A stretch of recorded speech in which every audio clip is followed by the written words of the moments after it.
This week on Q&A, author and historian Timothy Naftali discusses the oral histories he conducted as the director of the Richard Nixon Presidential Library and Museum from 2007 to 2011.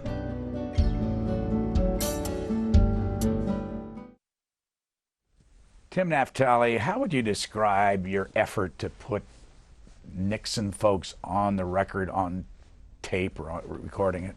Well, I had this challenge, which is that the federal government was taking over a private museum and library. I was asked to be the first federal director. This was a library that had been in place for 17 years. Roughly 100,000 people visited a year. In addition, about 10,000 school children. And it had a certain message. When you run a private institution, you have a right to any message you want. When it becomes a national institution, it has to meet a different standard. I knew that one of my jobs was to change the museum. In particular, I was told I was to change the Watergate Gallery. How do you do that after a local community is accustomed to one particular description? You know, a museum might be a national museum, but it's also a partner and it's also a local neighbor. This is in California. This is in California, Yorba Linda, California.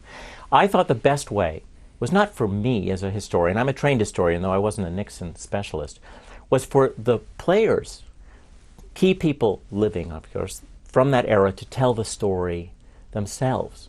So I thought the best way to do this was to start a video oral history program that involved the Nixon players, but also players in the Watergate drama, from the left and the right, to have them tell the story, and then to use portions of that story in the museum to let visitors understand the complexity of this constitutional drama. So the video oral history program was designed initially to help renovate the museum. What happened is that it just developed and acquired a momentum all of its own. I never anticipated ultimately overseeing 149 of them.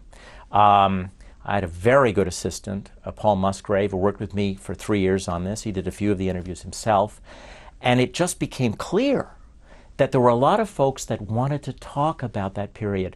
Since the Nixon Library had been private, it hadn't gotten the treatment that a regular federal presidential library would have had. For example, neither the private Nixon Library nor the Nixon Project in Washington had actually run a full-scale oral history program. So it was ripe for the doing, and as it became clear that a lot of folks wanted to participate, this grew to be a much bigger initiative than I had imagined. What was the time frame? I started it just as soon as I started in the job. I joined the National Archives in October of 2006. Even though I didn't formally become the head of the library, I ran the federal Nixon Project until the library transferred to the federal government in the summer of 2007. But I started this oral history with an interview of Alexander Haig right at the end of 2006. And I did oral histories until just before I left in November of 2011. This hour has no rhyme or reason to it. The clips were chosen by Mike Holden, who produces this program, and the objective is just to show the audience, because we've run a lot of these already, a little bit, and then get you to explain it. But before we start that, I want to show some videotape from 1973, Alexander Butterfield testifying before the Watergate Committee. It's very short, and we'll come back to you. I was aware of listening devices. Yes, sir. When were those devices placed in the Oval Office?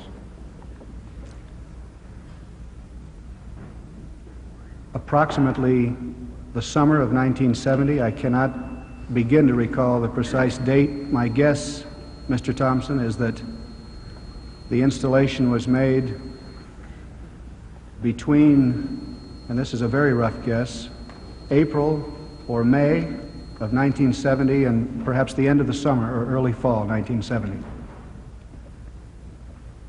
Are you aware of any devices that were installed in the Executive Office Building office of the President? Yes, sir, at that time. Fred Thompson, who was a senator and an actor and was the counsel for the Republicans back then. Where did you find Alexander Butterfield? Some of them we found through Google or through people who knew people. We put out the word that we were doing these. And initially, the Nixon Foundation, the private Nixon Foundation, provided the funding for the first ones that we did. I was very upfront about what we were doing.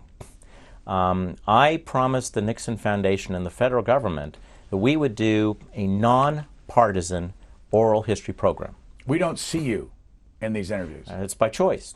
I remember going to an LA Festival of the Book, and I listened to David Halberstam. And Halberstam, it was like 2005, it was before I got this job, that job. I'm not in it anymore. And he was talking about the best interviews. And he said the best interviewer disappears. And I thought what I would do would be to disappear. That my job would be to help the interviewee recall events, to encourage them and create a zone of comfort, but to disappear. And also because the goal was for this to be video that could be used for documentaries in the future, as well as for use in the museum. You don't want to see me. This is a minute and 32 seconds. Alexander Butterfield, you interviewed him back in 2008. Today he's 86 years old. Let's watch. He didn't go back to the residence very often. When he left the office, he went to the EOB, and he had dinner over there. 4 nights out of 5. He only went to the residence if the young people were coming over, the children, with their spouses or boyfriend or girlfriend or whatever, or someone that's going to be there, a friend. Otherwise, when he left the office around 7, the Oval Office, he went to his EOB office across the street with Manolo. Manolo would fix him a drink, usually a drink of scotch. He might not. Might just start with a red wine. The only 2 things he drank. And he didn't drink a lot over there. He had 1 cocktail and then red wine with dinner. Manolo fixed him his dinner, and he sat there just the way you're sitting there with his coat on, never took his coat off, never took his jacket off, even on the hottest Washington, D.C. night, in a chair, and wrote with a yellow pad ideas, things that would be relayed to Haldeman the following morning. All the stuff relayed to Haldeman. Then he'd eat his dinner at a little table and have his wine, and then he might go down and bowl a line. There was that single lane or double lane bowling alley in the EOB. I don't know if it's still there. And he'd go home around 10:30 or 10:45. I was always there. I never went home until he went to the residence. What are you thinking as you watch the former military man, Mr. Butterfield? Well, one of the things we don't, those of us outside of a White House, is we don't really know how it works. And to have the people who were with Richard Nixon describe the day is priceless. We have the tapes, of course, but we don't know what's going on around the taped areas. And it wasn't just Butterfield, but you've got Colson, you've got Len Garment, who was in and out of the White House. You've got folks talking about what it was like. That's priceless. That's the part of history that gives it context and meaning, but that disappears because it's often not written down. One of the byproducts of these interviews, because I let the tape run, I didn't interrupt them. I let people, even if it was somewhat rambled, I let people think and recall and speak. What you get out of it is color, and it's preserved forever. One of the things that was very important to me, because I'd had experience in doing oral history. I was at the Miller Center of Public Affairs at the University of Virginia, and James Sterling Young was running an oral history program there, and I was one of the interviewers. I was not running the program, but I was one of the interviewers. And in the way it was run by the Miller Center, wasn't their fault. It was just, in fact, the deal that they had struck, is that the private foundations had control over the interviews, and people could edit them.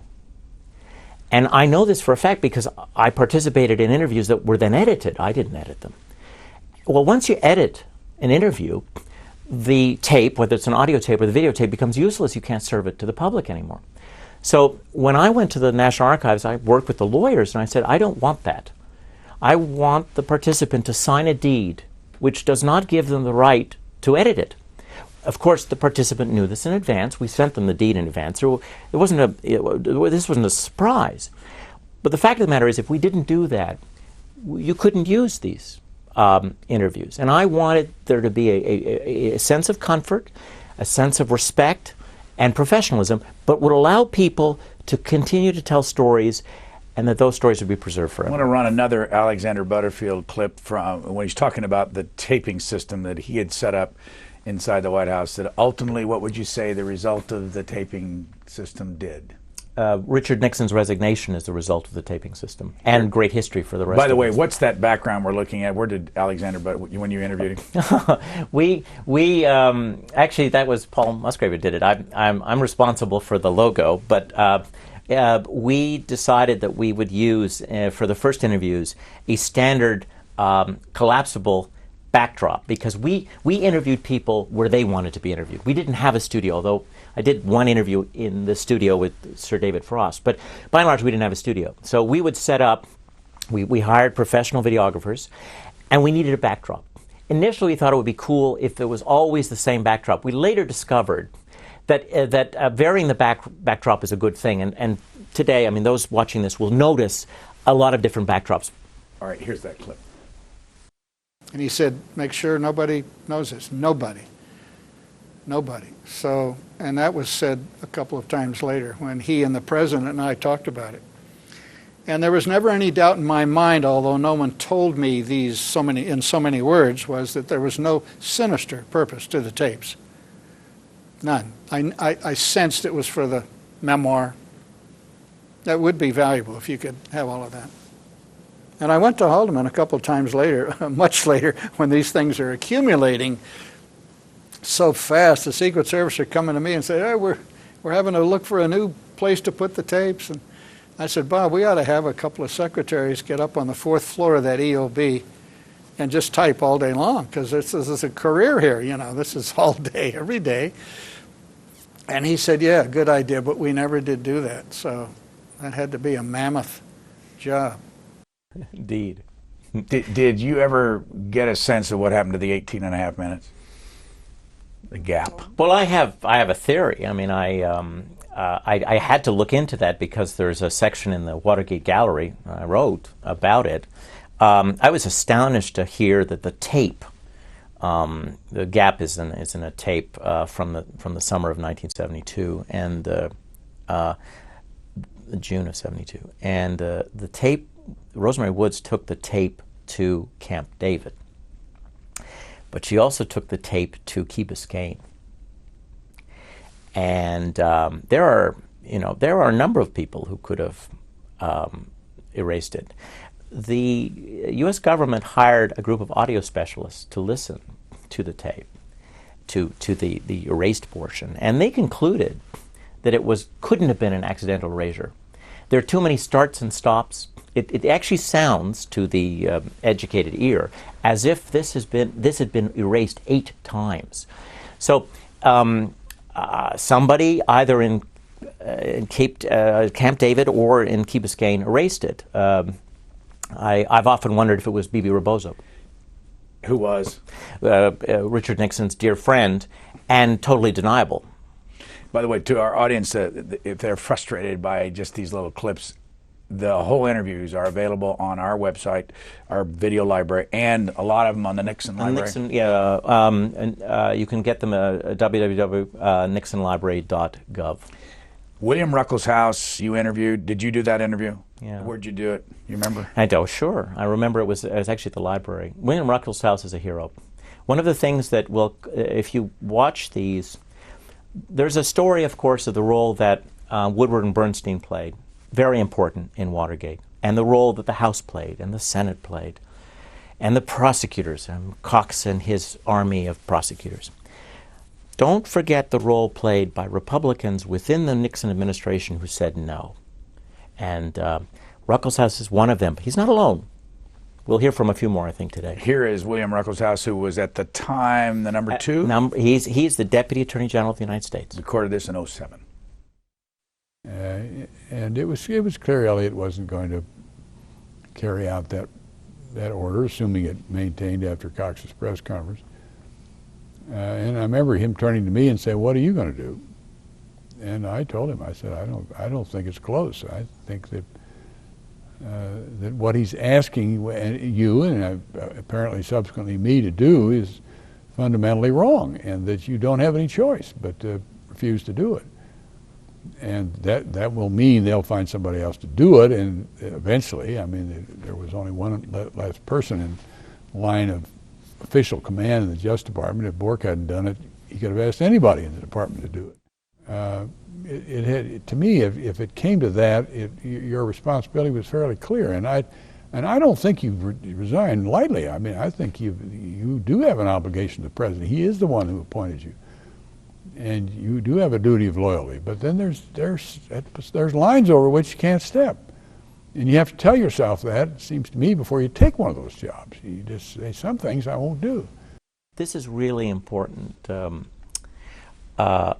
I did my best to interview as many surviving players in the Saturday Night Massacre. And many in your audience might not know what he's talking about, but in October of 1973, President Nixon wanted to fire the special prosecutor, Archibald Cox. And he ordered the Attorney General of the United States, Elliot Richardson, to do it, and he wouldn't. The next person in line was Ruckelshaus, and he wouldn't do it. Elliot Richardson had died by the time I was in the job, but Ruckelshaus was alive, and Judge Bork was also involved in the story. It's a remarkable story because for many of those who participated or witnessed this event, this was the closest that the country had come to a major constitutional crisis, because here the President of the United States was firing the official who was looking into his misdeeds. Archibald Cox. Archibald Cox. And the question was, in a democracy, in a republic where you have a responsible government, can the president fire somebody who's about to prosecute him for wrongdoing? Here is a tape or a recording of Jill Winebanks. Who was she? By the way, William Ruckelshaus lives in Seattle. He's 80 years old. And Jill Winebanks is today 67. Well, I don't know how old she is. She's magnificent. This is a great interview. This is an example of where the backdrop changes and it really helps. She is part of Archibald Cox's team. She is a prosecutor. She's one of the few female prosecutors. This is an era when it's women. There's a glass ceiling, unfortunately. She would ultimately be the one who deposes Rosemary Woods on the whole 18.5-minute gap issue. She's the one who asked her questions in court. Here she is talking, I believe, about the Saturday Night Massacre, and when she learns that Archibald Cox has been fired, and her reaction is startling, and it shows the kind of tension that these people went through in that period. Jill Winebanks. The big discussion that I remember was, what is Richard Nixon going to do? And it was particularly relevant because we were working basically 7 days a week. I had a family wedding in New York that night, the night of the press conference, and said, well, I can't go. I have to stay here. And, after much discussion, we said, oh, what could he do?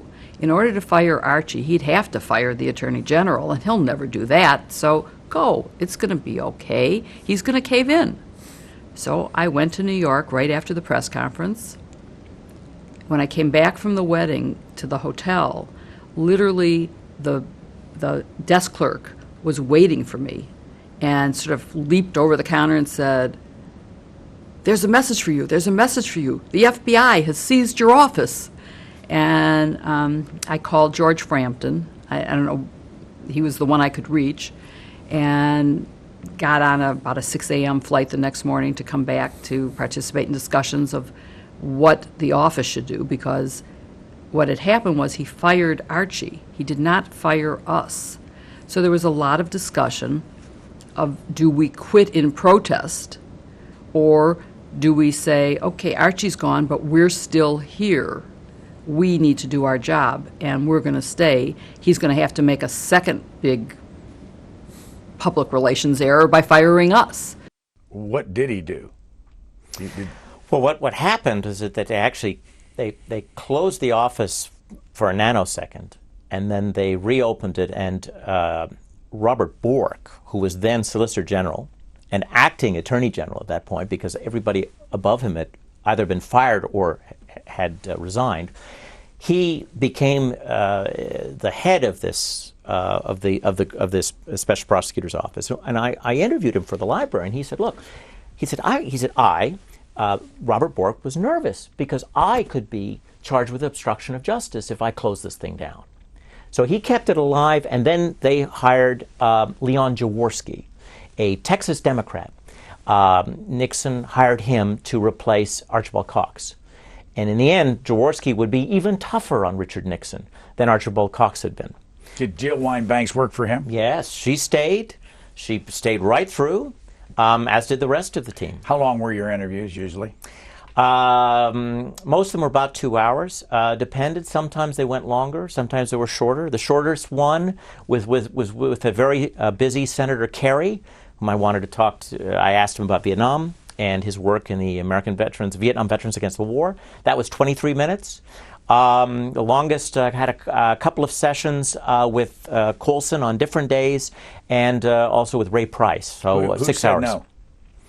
No? Henry Kissinger said no. I'll never forget, I was moderating a panel with him at Whittier College, and we were in the green room, which wasn't green. By the way, green rooms are rarely green beforehand, and I was trying to be fair to him, so I let him know what kind of questions I was going to ask him. And then we went on stage, and he didn't answer any of them, and afterwards he turned to me and he said, "Didn't answer any of your questions, but you tried hard." And he made it clear to me as we chatted afterwards that he was never going to do a video or oral history about Nixon. He said no. Gordon Strachan said no, a very important Watergate figure who hasn't, I believe, told his full story. He wouldn't do it. He was a lawyer. He's a lawyer. He was indicted but not convicted. He was Haldeman, who was, Chief of Staff, Richard Nixon's Chief of Staff, Bob Haldeman. He was his point person to the committee to re-elect the president. He was the one who conveyed to Haldeman the information that G. Gordon Liddy, that his espionage plan had been approved. So he would know what details Haldeman, and therefore I think Nixon, knew about the Liddy plan. Anyhow, he wouldn't do it. Sadly, Pat Buchanan, I tried very hard to get Pat Buchanan to do it. He wouldn't do it. Robert Bork, who was the acting Attorney General at the time, this is another issue. He's 85, still here with us. This is the issue of Spiro Agnew. Oh, fantastic. Oh, by the way, one of the things that happens is you learn things. I thought in the beginning I was going to hear stories that many of them had said to the History Channel. When you do an interview for the government, it becomes public domain, and I was really keen on creating free video. It belongs to everybody now. So I assumed they would tell stories that were in proprietary collections. What we started to get, were stories I'd never heard before, and this is one of them. This is unbelievable. This is Bork talking about how he and the Attorney General at that point, Elliot Richardson, are afraid that Richard Nixon is not going to go ahead with the prosecution of Vice President Spiro Agnew. Spiro Agnew, it just started out in Maryland, but there was a Maryland prosecutor had discovered that Agnew, as governor, he was governor before he became vice president, had been taking bribes, and that he continued to take bribes even when he was in the office of the vice president. And apparently, this was an open and shut case. There was so much evidence, you couldn't walk away from this. Elliot Richardson had to prosecute him. Now, this is in the middle of Watergate. And he was the Attorney General. He was the Attorney General. But the point is, this has nothing to do with Watergate. But the timing is it happens during 1973. And so the issue is, if Spiro Agnew is thrown out, Richard Nixon has no vice president, and if he's thrown out, who's going to be president? This is brief. Robert Bork talking about the Spiro Agnew resignation. And Haig said, "Let's go see the president," which is supposed to be, when they drop that on you, you're supposed to quiver. Well, on the way down the hall, Elliot said to them, "We have to go to the men's room," which is not true in particular, but we go in the men's room and turn on all the faucets to defeat any listening devices, You have no idea the atmosphere in the White House in those days. You had no idea whether something was turned on listening to you or not. So we turned on all the faucets and whispered to each other, and Elliot said, "I think it's a resignation issue, don't you, Bob?" I said, "It certainly is." So we turned off the faucets, went to see the president. Now, the resignation issue is a hard one to deal with, because you can't walk in and say to a president, "You do this or I'll resign," because if he's any kind of a president, he'll say he'll do it and make you resign. Where did you do that? In his home. It's a fantastic interview. He seemed very ill at the time. He's still with us, but this is 4 years ago. And he's a chain smoker. And he asked me if it would be okay to smoke. And I love film noir. And so I let him, and you'll see there's some moments where the smoke swirls around his head. It makes for a nice interview. He was fascinating. He really wanted to do this. The interview lasted 2 hours. He had lots of energy. Did he tell you why he stayed and fired Archibald Cox? Well, actually, I will say this, that he's a complex figure, and we may get into this issue of my own personal views, because I never wanted I didn't want my views to be part of the scene. And Judge Bork is somebody whose work I found troubling, to say the least. But as a judge or as a judge, but it's none of my business, and I was working for the federal government, and it doesn't matter what I think. I will tell you, I was so impressed in that interview. What a mind. Even though I disagree with this man, what a mind. And I also learned that he's gotten a bad rap for the Saturday Night Massacre, and it's Ruckelshaus who made this clear to me, and a few others, because I interviewed Jonathan Moore, who was Elliot Richardson's top chief aide. Richardson and Ruckelshaus implored Bork to stay. Now, Bork had a different legal theory about what the president could or could not do, but he wanted to resign. Bork actually wanted to resign. He wanted to go back to Yale, and he just was convinced that his Yale friends, his colleagues, would never forgive him. But Ruckelshaus and Richardson said, "No, if you resign, nobody's running this place." And they were very afraid that Alexander Haig was somebody they mistrusted, would choose a new attorney general who would be a disaster for the country. And they said, and they really put pressure on Bork to stay. So Bork describes it, but the beauty of these oral histories is that you'll see corroborating evidence from other people who don't have the same stake as Bork does in his own reputation. What are you doing now? I'm an independent historian. I had a book about Kennedy that I'd been meaning to write, I had a contract for it, and I needed time to write it. So I went back to writing. I've got a couple of books that I'm working on right now, and I'm a fellow at the New America Foundation. When did you leave the library? November of 2011. Next is William Safire. And part of this, William Safire is Jewish. He was an observer. And tell us what you... Well, this is hard. This is actually, for me, it's hard. This is heartbreaking, because he was really mad at me. For the interview? Oh, afterwards. Gosh. I had a terrible conversation with William Safire about a month before he died. He called me. Died in 2009 at 79. 79. He was so angry that I had invited John Dean to the library, and I explained to him that in order to establish this as a nonpartisan space, people would take seriously as a research center. And given the fights that there had been over access to the tapes, of Nixon tapes and the documents, it was essential to establish beyond any doubt that this was a nonpartisan space. And I felt it important that John Dean, an important witness, important player in the Watergate story, actually come to the library and speak. And Safire was furious, and I was talking to him because I had invited him to come to the library to do a master class. Every summer, or most every summer, we had national interns. We had a national competition, and we would say to students across the country, come to the Nixon Library. We're changing this. It's an experiment in public history. Be a part of this experiment. We got great applications, 10, 15 times the number of students we needed.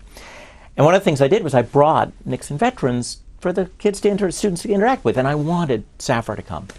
And it was terrible. He said, I will not do this, because for me to come to that library is to condone what you're doing, and I won't do it.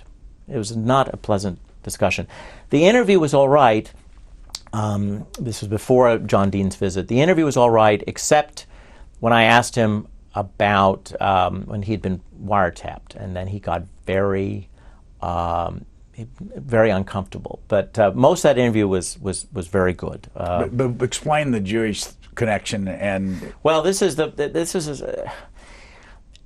I found, because I asked everybody about everything, and if you watch the interview I did with Fred Malek, it was very hard for me because I was going to and did ask him about President Nixon ordered that there be a list of all Jews in the federal government. He told Bob Haldeman, we have this on tape, that Jews are disloyal. American Jews are disloyal. It's a horrible tape.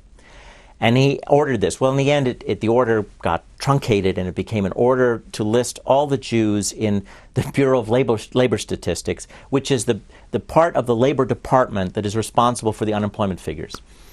Fred Malek was tasked with doing this. I did ask him about it, but it was how do you broach this subject? Well, anyway, after I'd done that, and he speaks about it, I made a point of finding as many people who could talk on this issue as possible, and talk on the issue of the role of Jews in the Nixon administration. And there was a real divide among those Jewish Americans who had been in the Nixon administration. Some were convinced that Richard Nixon was an anti-Semite. Some thought that he wasn't. And William Safar is among those who thought he wasn't an anti-Semite. Here is Bill Safar was a New York Times columnist for years. And so when you asked, how can you, didn't it really affect your opinion of Nixon? Some, yeah, and it was disappointing. But he wasn't anti-Semitic. To be anti-Semitic, I mean, to hate Jews. He certainly didn't. Now, going back to your question. But help us. How would you explain these discussions with Haldeman and the concern about Jews in the Bureau of Labor Statistics, and where does that come from? I think how do you explain it? He saw Jews as liberals, as New Yorkers, as people who have been against him from the start. And he would look at Garment and Herbstein and me, as exceptions.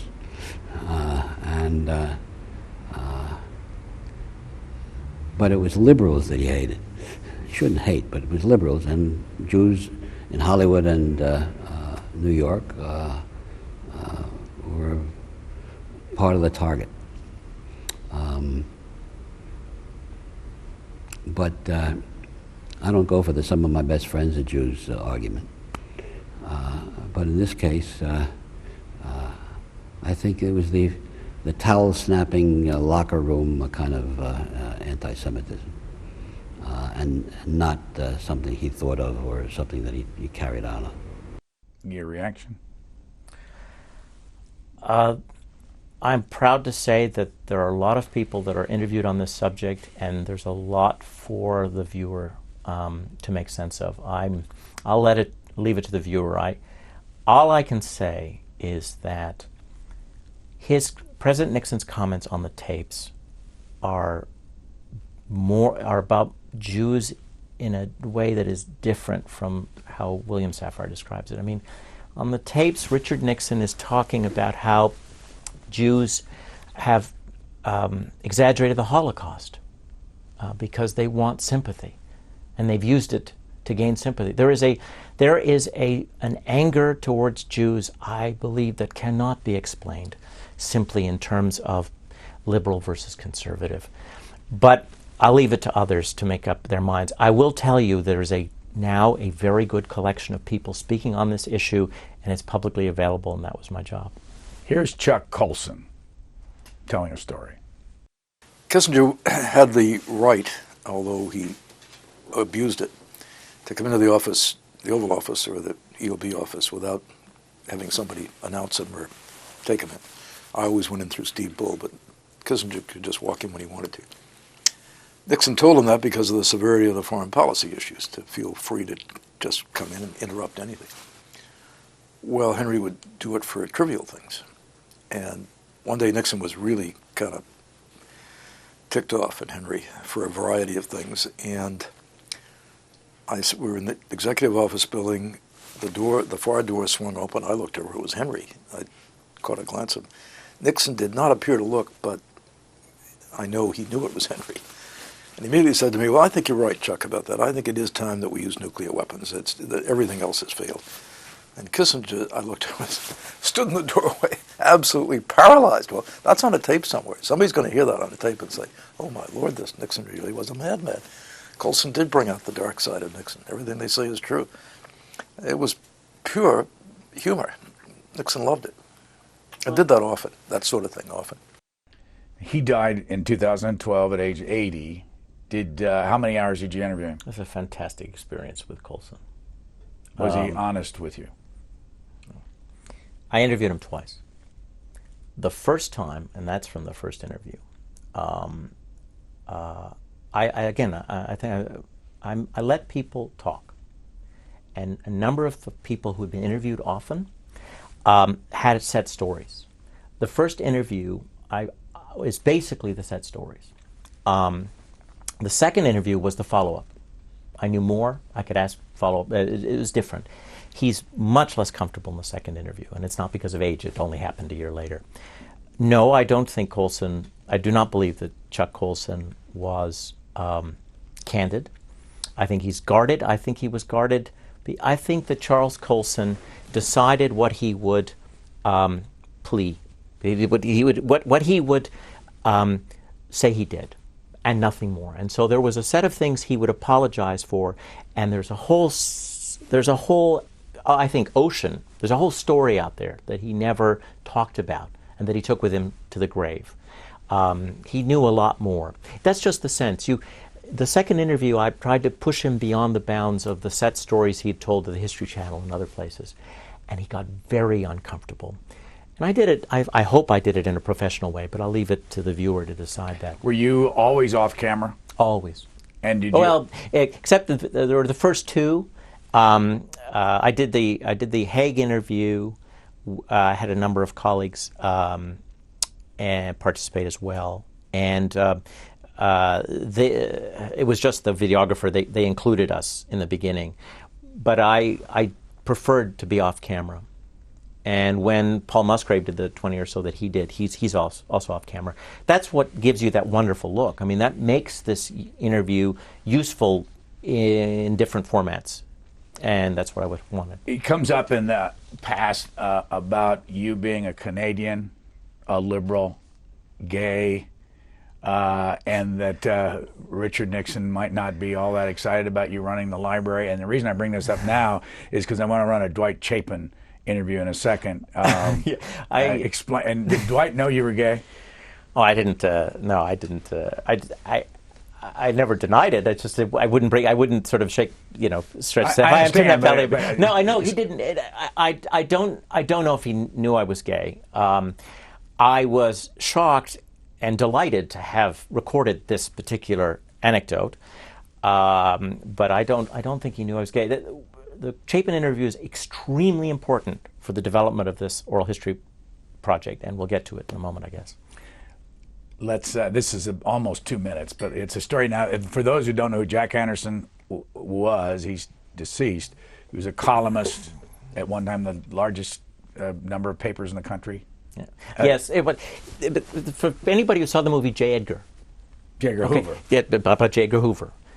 This story and the role that J. Edgar Hoover plays in the story is hilarious. Head of the FBI at the time. At the head of the FBI at the time, who is going to take a personal interest in whether there is a homosexual ring, a gay ring, at the center of the Nixon administration. And Dwight Chapin was the deputy assistant. Dwight Chapin was the deputy assistant, a good-looking California, to the president, good-looking California guy, and, well, let's let him talk. Alive today, 72 years old. Here's Dwight Chapin.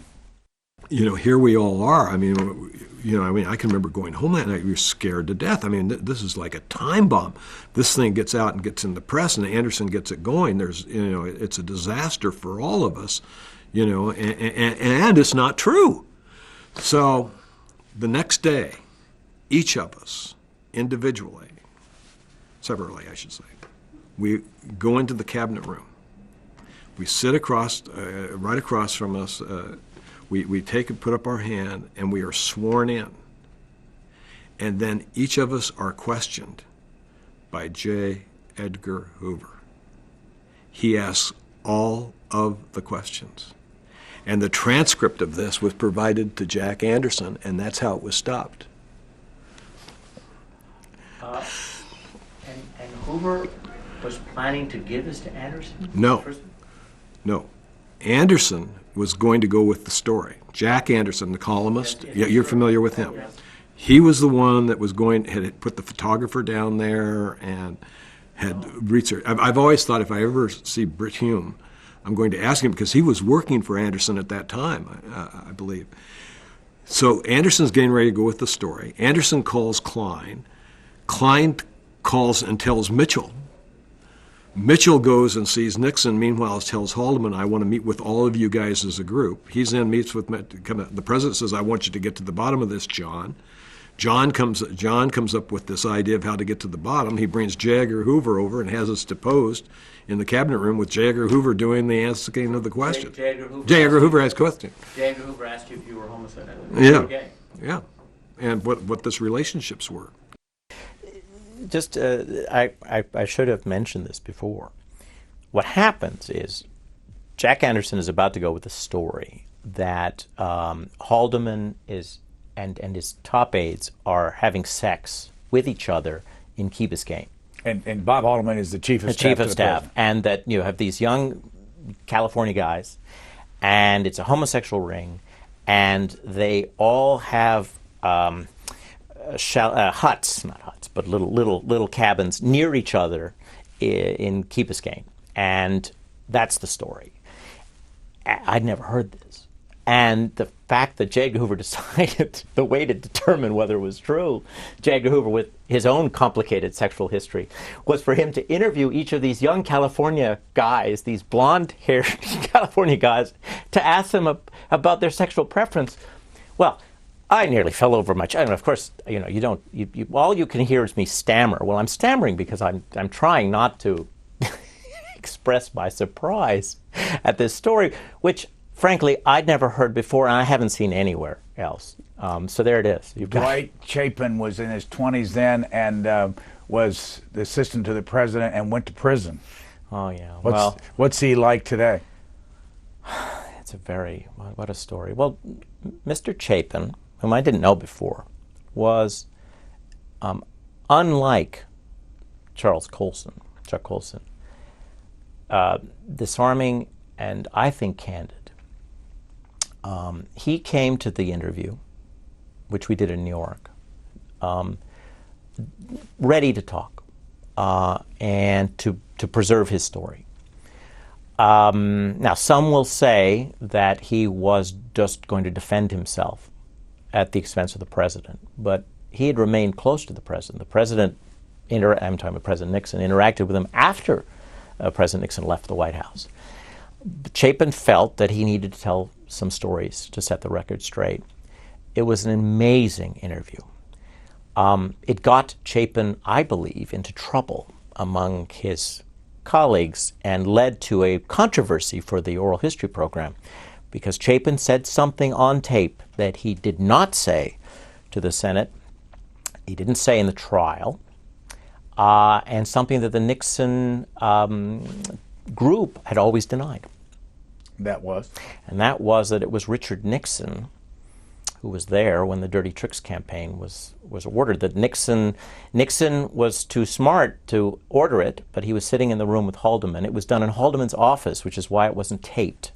That was Donald Segretti? Donald Segretti. The Segretti, the Dirty Tricks campaign in the 1972 campaign, in the 1972 election, President Nixon wanted it, knew about it, and wanted Dwight Chapin, whom, by the way, Dwight Chapin had worked for Richard Nixon for a long time.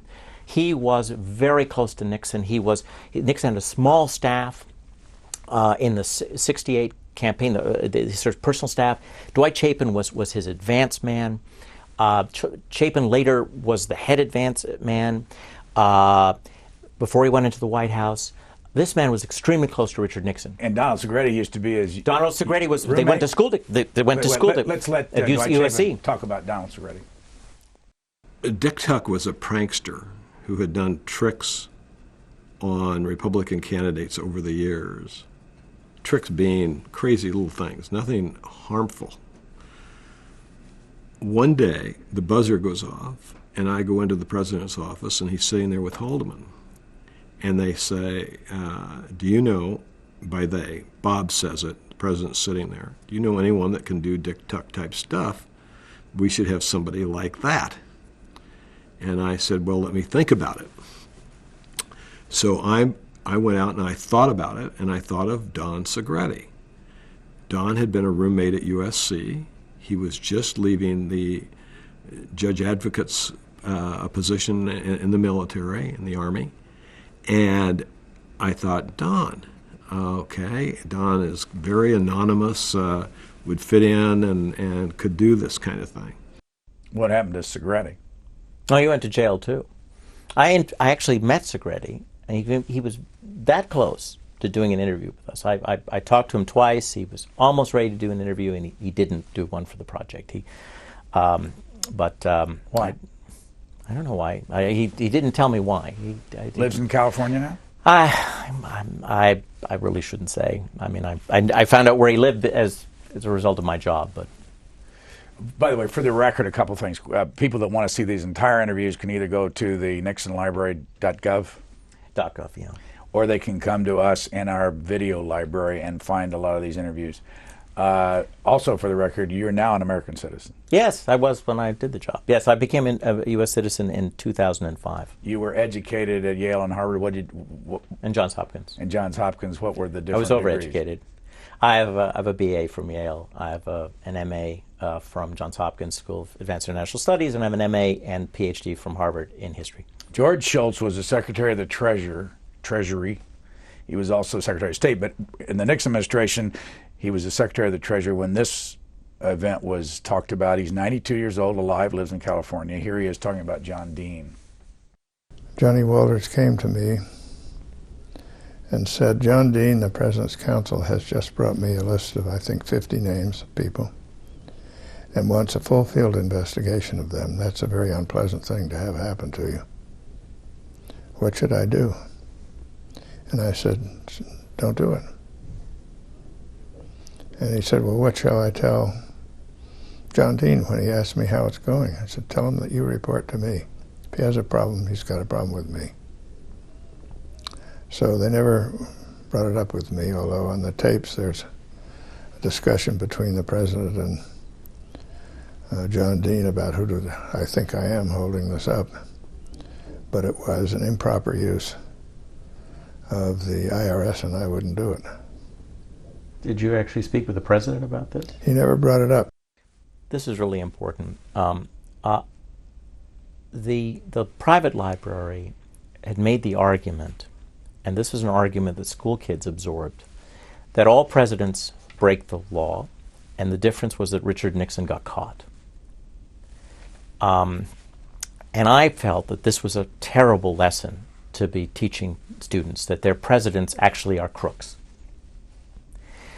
I just thought it was not crooks, so let's say that the presidents break the rules.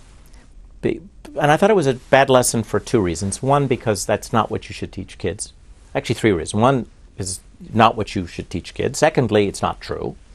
And third, it gives presidents the possibility of redemption if they commit real crimes.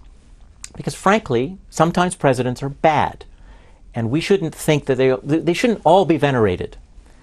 And I knew that that I didn't want to be a carpetbagger. I didn't want to be this East Coast progressive who came to Orange County and decided that he was so smart and he knew it all, and that was that. What I always dreamed of was an interview like this, where you had someone of the gravitas of George Shultz explaining to people that sometimes presidents ask you to do the wrong thing and you say no. I can't tell you how proud I am of that, because it shows why our system works. Our system couldn't possibly work if presidents always got their way. It's a long story about how controversial you were within the library system and the foundation and the Nixon loyalists. Yes. But here's the quick question on it before I want to show some more tape. Did any of them try to interfere with your request to these people to be interviewed? Oh, my goodness, yes. Well, what happened was that not only this project almost led to my being fired. But you worked for the federal government, you didn't work for the Nixon people. Yes, but when you get a senator of the United States who takes a personal interest in your work, you can be fired. Which senator? Senator Lamar Alexander. And what was his point? His point was that he felt that I didn't like Richard Nixon, and he held up President Obama's nomination for the new Archivist of the United States. He put a hold, which you can do in the Senate, because of me, which he admitted, because the Archivist of the United States, the nominee, met with Senator Lamar Alexander, and Lamar Alexander complained about me to him. David Ferrier was his name. He's the current archivist. But Lamar Alexander did not ask David Ferrier to fire me, but he wanted to raise his concern. And to David Ferrier's credit, he didn't ask me to change what I was doing, and nor did they curtail the oral history program. And Lamar Alexander had worked for Richard Nixon's campaign. He'd worked in the White House. What happened was that I had interviewed William Timmons, who had been the head of the congressional office, and he didn't like the interview. And I asked Lamar Alexander didn't, or Timmons did Timmons. I'd interviewed Lamar Alexander, and there was no trouble. I think I interviewed Lamar Alexander in 2007. He enjoyed the interview. I interviewed Timmons in 2009, thereabouts, and he didn't like it. He thought there were too many questions about Watergate. He didn't like it. And he was, in a sense, he was the rabbi, if you will, Alexander's rabbi in Washington, or godfather. Timmons was older, and Alexander had worked for Timmons back in the Nixon era. And I think Timmons asked him to do this, but it was because of the interview I did with Timmons. Eagle Bud Krogh went to prison. Usually the story that he tells is about the photograph of Elvis in the Oval Office, but here's another one that people my age will remember, the Lincoln Memorial story in the middle of the Vietnam War. And followed him up to the Lincoln Memorial. Couldn't have gotten there more than 2 or 3 minutes after he got there. Went up the stairs to see what was going on, and found him in discussion with, at the start, 10 to 15 young people, students who had come in from all over the East Coast. And Dr. Takash was there, and Manola Sanchez was there. I believe that was it. Plus, I think only 4 Secret Service agents. It was woefully understaffed, and it was a scary time because we got up there while it was still dark. And he spent about 45 minutes, maybe longer, talking to these students. I heard a lot of it, listened to it, wrote down some of it after it was over. But basically, it was a time when I was really, really afraid for his safety. And I know that he wrote later on that he had never seen the Secret Service quite so frightened. And he certainly got that right. We did not have a sufficient detail to protect him if somebody had decided to try to attack him or assault him. But it was totally unplanned, unscripted. His own notes at that meeting are extraordinary about what he covered in that period of time. It was not just a drop-by. This was a major effort to communicate with these young people. And the crowd grew. It got bigger as they began to realize this is not Rich Little, this is Richard Nixon. This is the real guy. What time of night was that? Oh my goodness, it's after midnight. This is one of the greatest presidential stories I've ever encountered. The President of the United States is overwrought. It's just after, we've got to situate this. This is just after the Kent State Massacre. It's May of 1970. And he can't sleep. And he goes to his valet, and he says, you know, the most beautiful, and I believe Manolo Sanchez had just become a U.S. citizen, the most beautiful sight in this country is the Lincoln Memorial lit at night. Let's go look at it. And he leaves the White House without his staff. They don't know about it. They're asleep. Now, there was a fear that there was a march on Washington. There was a real fear that the White House might be besieged. And so there were all of these buses that had been lined around the White House to protect the president, and the president decides on his own to leave the sanctuary, to go among the demonstrators. This is unscripted. This is raw history. I'd heard about it. I'd read about it. Richard Nixon mentions it in his memoirs. I'm very happy to say, besides Bud Croak, we also have one of the students. NBC had located the one student who took photographs. There are only 4 or 5 photographs of President Nixon's visit. His name is Bob Mustakis, and one of the last things I did before I left the library was I interviewed him about his experience that strange night meeting the President of the United States on the steps of the Lincoln Memorial. We're really running out of time fast. Any of what you found in your interviews has been kept from the public? Well, certainly not intentionally on my part. There are about 15%, so about 85% completely open. 15%, some of the interviewees crossed into national security matters, and the relevant agencies have to review the interview. I did not intentionally engage in discussions of national security, but where it was appropriate with people who had done it, I asked them questions. To my surprise, they apparently mentioned things that agencies want to review. Last video of David Gergen. He's the youngest of the people we've shown today. He's 70 years old. You see him on CNN. Here's a quick story. And we watched the speech, and it was shortly after the farewell speech. Al Haig, the chief of staff, called me. And I can't remember exactly what he said, but it was in effect, David, we forgot one thing. And I said, well, what's that? And he said, we forgot a resignation letter. I said, well, that's very interesting, Al. I'll be glad to read it. I'm going to be interested in reading it. He said, no, you don't get it. He said, you need to write it. I said, Al, don't you think the president ought to write his own resignation letter? He said, look, he's in no place to do that. We need you to write the resignation letter. I said, well, Al, I don't know what to say, but first of all, to whom does the president resign? And how long was that letter? Oh, it's very short. President, they didn't spend much time writing it. There is only one copy of that letter. It was sent to Henry Kissinger, Secretary of State. There are many, many, many Xeroxes of this letter.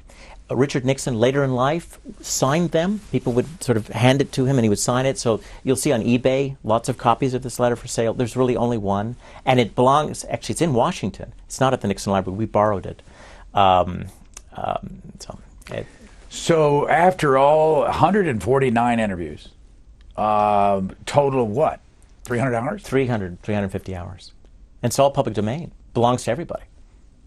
Now this, why aren't you writing a book about this? I wasn't doing it for that reason. But you could.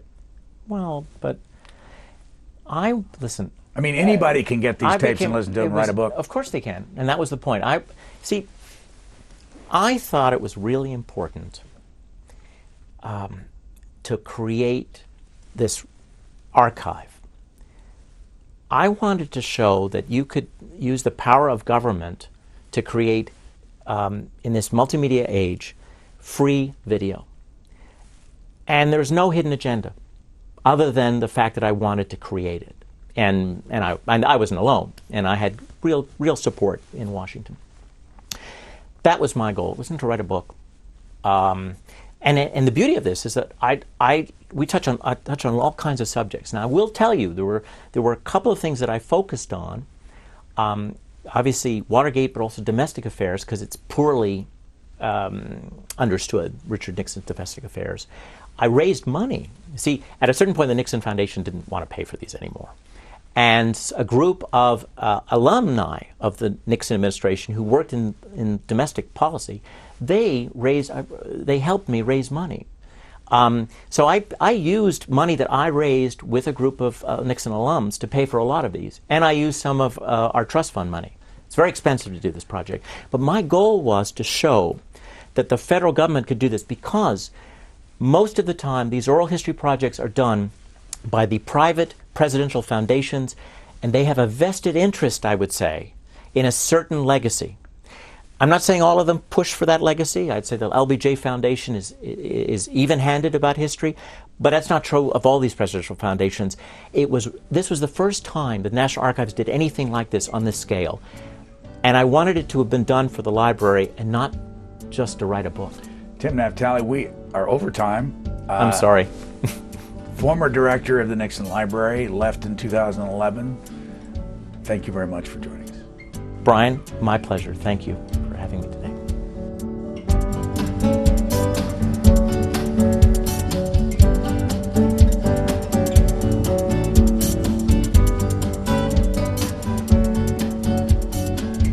For a DVD copy of this program, call 1-877-662-7726.